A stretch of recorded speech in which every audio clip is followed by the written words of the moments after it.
২০২৪-এর লোকসভা নির্বাচনে বাংলায় বিজেপির ভরাডুবির একটা অন্যতম বড় কারণ হচ্ছে, অনেকগুলো কারণ রয়েছে। তার মধ্যে যেটা প্রধান কারণ হিসেবে সকলেই মনে করছেন সেটা হচ্ছে বাংলায় যে দুর্নীতি বিরোধী অভিযান শুরু হয়েছে, সেখানে বিজেপির কেন্দ্রীয় নেতৃত্বের আন্তরিকতার অভাব।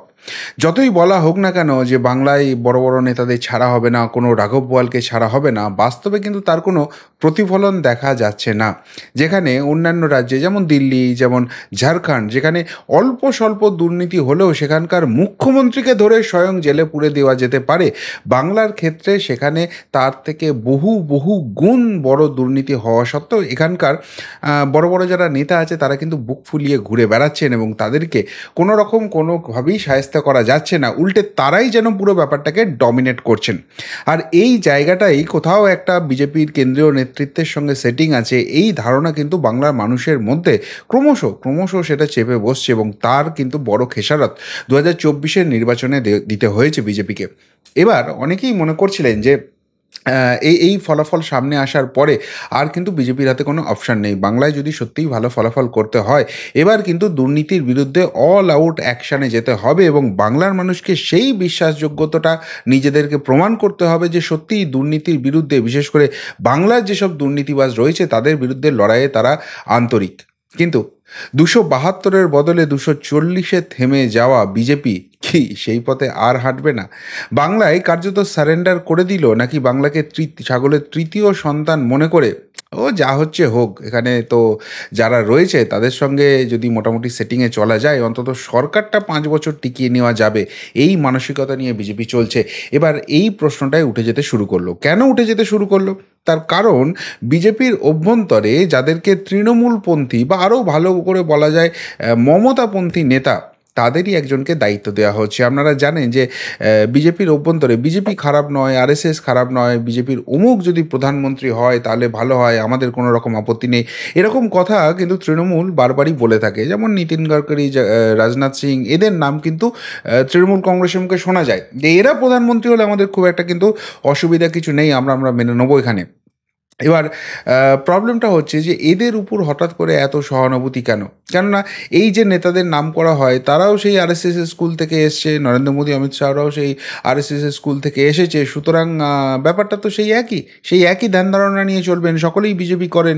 তাহলে ওদের উপর অত অত আস্থা কিসের জন্য? তাহলে কি সেখানে কোথাও কোনো নরম জায়গা রয়েছে যেখানে তৃণমূল কংগ্রেস গিয়ে ছোট্ট করে টোকা দিলেই মাটিটা বসে যায় এবং সব কিছু সেটেল হয়ে যায়? সেটা আলাদা প্রশ্ন।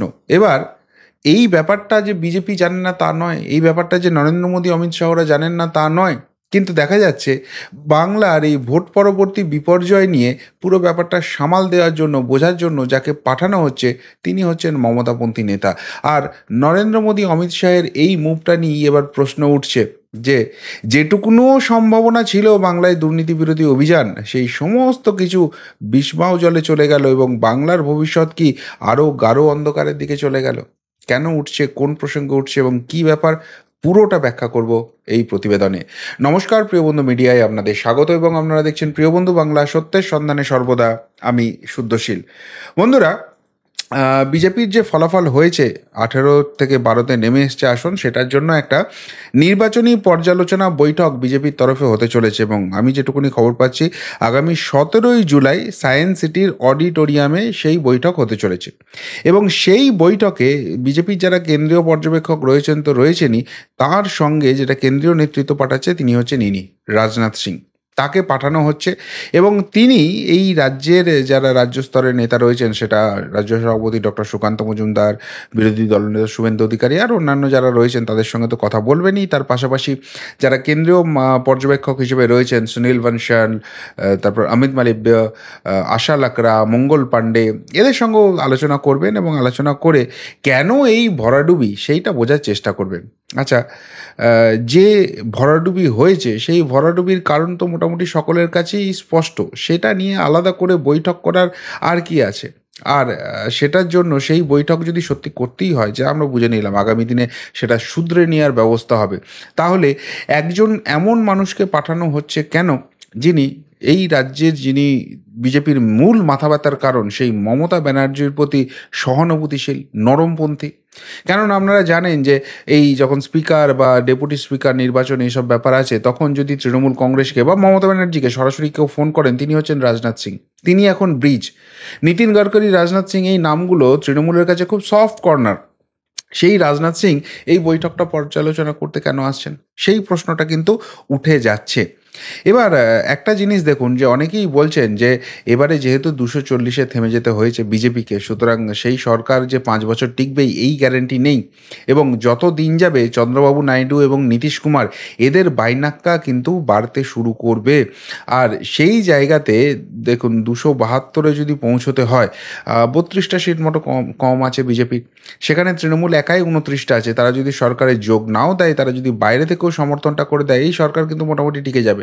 তার উপরে তৃণমূলের কিন্তু রাজ্যসভাতেও যথেষ্ট স্ট্রেংথ আছে। আগে লোকসভাতে বিজেপি ভালো ছিল, রাজ্যসভায় কিন্তু প্রথম থেকেই তারা নড়বড়ে আছে, খুব একটা কিন্তু ভালো আসন নেই তাদের রাজ্যসভাতে। ফলে সেখানেও কিন্তু বিভিন্ন বিল পাশ করাতে তৃণমূল কংগ্রেসের সহযোগিতা দরকার। অনেকেই যেটা বলেন যে আসল ইকুয়েশনটা ওইখানেই দাঁড়িয়ে আছে, বিজেপি রাজ্যসভায় যখন বিল পাশ করে তৃণমূল মুখে বিরোধিতা করে, কিন্তু যখন ভোটিংয়ের সময় আসে তার আগে কিন্তু তারা ওয়াকআউট করে বেরিয়ে চলে যায়, এবং তার ফলে কিন্তু সেই বিলগুলো বিজেপি কিন্তু আরামসে পাস করে নিতে পারে। এখন বাংলায় নতুন করে পর্যালোচনা করার কি আছে? এখানে তৃণমূলের বাক্সে একবজ্ঞাভাবে সংখ্যালঘু ভোট পড়ছে, সেই সংখ্যালঘু ভোট তৃণমূলের বাক্স থেকে কীভাবে বার করা যাবে? লক্ষ্মীর ভাণ্ডার নিয়ে যতই সমালোচনা চলুক, সেই লক্ষ্মীর ভাণ্ডারের জন্য যথারীতি মহিলা ভোট কিন্তু বড় অংশে তৃণমূলের দিকে যাচ্ছে, তার পাল্টা একটা কিছু বিজেপিকে করতে হবে, নাহলে এই মহিলা ভোট কিছুতেই তাদের দিকে আসবে না। সংগঠনের একটা নড়বড়ে হাল রয়েছে, যে সংগঠনটা সকলেই বলছে জিতে যাব, এখান থেকে লিড নেবো, কিন্তু প্রত্যেকবার দেখা যায় বুথ কমিটির জায়গায় বুথ কমিটি হয়, অর্থাৎ বাস্তবে যে কমিটির কোনো রকম কোনো এক্সিস্টেন্স নেই, সেই কমিটি দেখানো হয়। ফলে সাংগঠনিক লড়াই অনেক পিছিয়ে পড়তে হয়, এবং একের পর এক আন্দোলনের যে ইস্যু হাতে পাচ্ছে, সেখানে একমাত্র শুভেন্দু অধিকারীকে দেখা যায় তিনি কিছুটা ছুটোছুটি করেন। আর তারপর শেষের দিকে আমরা দেখেছিলাম সুকান্ত মজুমদার কিছুটা করছিলেন, কিন্তু তিনি এখন বর্তমানে কেন্দ্রীয় মন্ত্রী হয়ে গেছেন, ফলে কতটা তিনি সময় দিতে পারবেন সেই জায়গা নিয়েও প্রশ্ন আছে। ফলে সামগ্রিকভাবে দলের একটা আন্দোলন বিমুখতা, একটা রাস্তায় নামার প্রবণতা কম আছে। সকলেই হোয়াটসঅ্যাপ এবং ফেসবুক বিপ্লবী, সেখানে বড় বড় বুকনি ঝাড়তে ভালোবাসেন, কিন্তু রাস্তায় নেমে সংগঠিত আন্দোলন না, মারের ভয়ে সেটা কেউ করেন না। আর আদি নব্য দ্বন্দ্ব একটা এই জায়গাটা রয়েছে। তো মোটামুটি এই জায়গাগুলো যদি শর্ট আউট করা যায়, তাহলেই বিজেপির ফলাফল এখানে ভালো হতে পারে, এটা সকলের কাছেই স্পষ্ট হয়ে গেছে। সেটা নিয়ে নতুন করে পর্যালোচনা করার তো কিছু নেই, কিন্তু প্রশ্নটা হচ্ছে অনেক জায়গা থেকেই উঠছে। নাম্বার ওয়ান, নরেন্দ্র মোদী বলেছিলেন যে 4 জুন থেকেই কিন্তু তার যে দুর্নীতি বিরোধী যে জায়গাটা রয়েছে, সেটা কিন্তু সারা ভারতবর্ষের কাছে স্পষ্ট হয়ে যাবে। আগের 2টো টার্মে তিনি ট্রেলার দেখিয়েছেন, এবং এই 3rd টার্মে তিনি পুরো মুভি দেখাবেন। কোথায় কি হচ্ছে জানি না, বাংলার ক্ষেত্রে কিন্তু সামান্যতম কোনো নাড়াচাড়া হচ্ছে না, এবং যেসব কোর্টে এইগুলো চলছে, সেখানে কিন্তু বিচারপতিরাই এই যারা তদন্তকারী অফিসার তাদের সম্বন্ধে প্রশ্ন তুলে দিচ্ছেন। 2 নম্বর, দেখুন কিছুদিন আগে সারা ভারতবর্ষের 24টা রাজ্যে সেখানে কিন্তু পর্যবেক্ষক চেঞ্জ হলো। সেখানে বাংলায় যাদেরকে দায়িত্ব দেওয়া হয়েছিল, তারা যে বাংলা সম্বন্ধে কোনো রকম ধ্যান ধারণা রাখেন না, বাংলার পালস, রাজনীতির পালস কিন্তু খুব খুব শক্ত, সেই জায়গাটা যে তারা সামান্যতমও ধরতে পারেননি, সেটা তো নির্বাচনী ফলাফলেই স্পষ্ট হয়ে গেছে।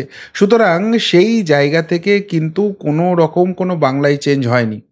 3 নম্বর, এই যে পর্যবেক্ষক করা হয়েছে, বিভিন্ন রাজ্যের দায়িত্ব দেওয়া হয়েছে বিভিন্ন নেতা নেত্রীকে, সেখানে সেই লিস্টে কিন্তু বাংলার কেউ নেই। চতুর্থ যে জায়গাটা খুব ইম্পর্টেন্ট, সেটা হচ্ছে যে দেখুন 2024-এ একটা এক্সপেকটেশন ছিল, নরেন্দ্র মোদী হাওয়া ছিল, তা সত্ত্বেও সেই কাঙ্ক্ষিত ফলাফল হয়নি।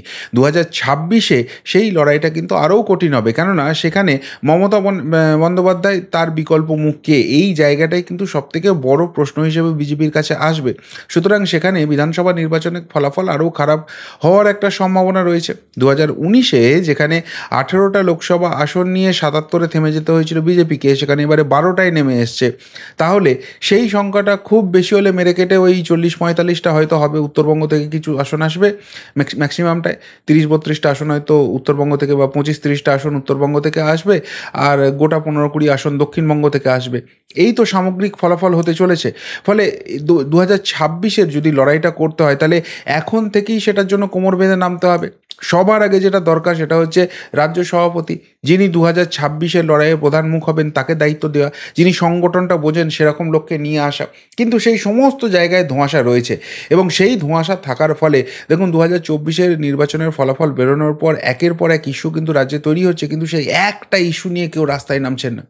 উল্টো দিকে যারা বিরোধী ভোটটা দিয়েছেন, যারা বিরোধী ভোটার, যারা বিজেপির উপর আস্থা রেখেছিলেন যে কংগ্রেস সিপিএম দ্বারা হবে না, তৃণমূল যা করছে সেটা মেনে নেওয়া যায় না, সেই ভোটাররা কিন্তু চূড়ান্ত হতাশ বর্তমানে। কেননা 2024-এর নরেন্দ্র মোদীকে নির্বাচিত করার যে নির্বাচন ছিল, সেখানে দেশের প্রধানমন্ত্রীর লক্ষ্যে ভোট ছিল, সেখানেই এরকম হতাশাজনক পারফরমেন্স হয়েছে। সুতরাং আগামী দিনে সেই জায়গায় কি হবে? এবং সবথেকে বড় কথা, এখানে পুলিশ এবং প্রশাসনের একটা অংশ তারা সরাসরি তৃণমূলের দালালি করছে। তৃণমূল কিভাবে জিততে পারে সেই জায়গাটাই তারা এনশিওর করছে। এই অভিযোগ আমি আপনি করছি না, এই অভিযোগ স্বয়ং বিজেপি করছে। কিন্তু কেন্দ্রের তরফ থেকে তাদের বিরুদ্ধে শাস্তিমূলক ব্যবস্থা, একটা দৃষ্টান্তমূলক জায়গা তৈরি করা, যাতে অন্য কোনো অফিসার বা অন্য কোনো প্রশাসক এই জায়গাটা করতে না পারে, সেরকম কিন্তু কোনো রকম কিছু নেই। উল্টে এই বাংলার যারা ফেলিওর নেতা, যাদের দ্বারা এই নির্বাচনটায় বিজেপিকে ভালো ফলাফল দেওয়া সম্ভব হয়নি, তাদেরকে রেখে তাদের উপরে যাকে পাঠানো হচ্ছে, তাদেরকে পর্যবেক্ষণ করতে যাকে পাঠানো হচ্ছে, তিনি আবার মমতার প্রতি, তৃণমূলের প্রতি একটু সফট কর্নার ধরেন। তাহলে সামগ্রিকভাবে কি এটাই নরেন্দ্র মোদী, অমিত শাহ বার্তা দিতে চাইছেন যে দেখো বাবু, আমরা কিন্তু তোমাদের সঙ্গে নরম সরম বার্তা নিয়ে চলবো, তোমাদের বিরুদ্ধে কোনো কোয়ার্সিভ মেজার হবে না, এই দুর্নীতি নিয়ে যখনই একটু জলটল ঘোলা হবে আমরা হয়তো দু একটা অ্যারেস্ট করবো তোমাদের দলে, তোমরাই বলে দেবে যে কাকে অ্যারেস্ট করতে হবে, কার বিরুদ্ধে তোমাদের প্রবলেম আছে, তোমাদের দলের সেনাপতিকে কে ডিস্টার্ব করতে পারে, আমরা তুলে নেবো। দুদিন সেটা নিয়ে বেশ প্রিন্ট মিডিয়া একটু হইচই করবে, ইলেকট্রনিক্স মিডিয়া একটু খবর হবে, সোশ্যাল মিডিয়া একটু চর্চা চলবে, ব্যাস। তারপর তোমাদের মেন যারা থাকবে তাদেরকে আমরা কোনো রকম ডিস্টার্ব করব না। কিন্তু তার বদলে আমাদের যে সরকারটা রয়েছে কেন্দ্রে, তাকে ফেলার মতো কোনো রকম কোনো পরিকল্পনা তোমরা করবে না। উল্টে আমরা যদি বিপদে পড়ে যাই, সেই সময় কিন্তু বাইরে থেকে সমর্থন করে আমাদের বাঁচিয়ে দিও, এই রকম কোনো কি ডিল হচ্ছে? এবং সেইটার বার্তা দিতেই কি সেই জন্য এরকম নরম সরম মুখ, যারা একটু তৃণমূল কংগ্রেসের প্রতি সফট কর্নার, তাদেরকে বাংলার দায়িত্বে ধীরে ধীরে নিয়ে আসা হচ্ছে? এই ঘটনাটা সামনে আসার পর এটাই কিন্তু তীব্র চর্চার বিষয় হয়ে গেছে। আর যদি সত্যিই সেটা হয়, তাহলে বাংলার রাজনৈতিক ভবিষ্যৎটা ঠিক কী? যা চলছে তার থেকেও আরও ভয়াবহ হতে চলেছে, সেই প্রশ্নটাও কিন্তু উঠতে শুরু করেছে। আপনাদের কি মনে হয় সত্যিই বাংলা নিয়ে মমতা বন্দ্যোপাধ্যায় এবং তৃণমূল কংগ্রেসের কাছে নরেন্দ্র মোদী, অমিত শাহ সারেন্ডার করে দিলেন এবং সেই জন্যই এইসব সিগন্যালগুলো পাঠানো হচ্ছে, রাজনাথ সিংয়ের মতো নেতাদের দায়িত্ব দেওয়া হচ্ছে এবং বাংলার যারা ফেলিওর সেই সব কেন্দ্রীয় পর্যবেক্ষক কি বাংলায় রাখা হচ্ছে? অন্য রাজ্যে চেঞ্জ হলেও বাংলাতে কোনো রকম চেঞ্জ করার দরকার নেই, যে একদম ঠিক আছে, এরকম করেই বাংলাতে বিজেপিটাকে ফেল করাও বারবার তোমরা, সেই জন্যই কি এত কিছু? উত্তরটা অবশ্যই কমেন্ট বক্সে কমেন্ট করে জানাবেন। এখনকার মতো এখানেই শেষ করলাম, ফেরত আসছি নতুন প্রতিবেদন নিয়ে খুব তাড়াতাড়ি। ভালো থাকবেন, সাথে থাকবেন, পাশে থাকবেন। নমস্কার।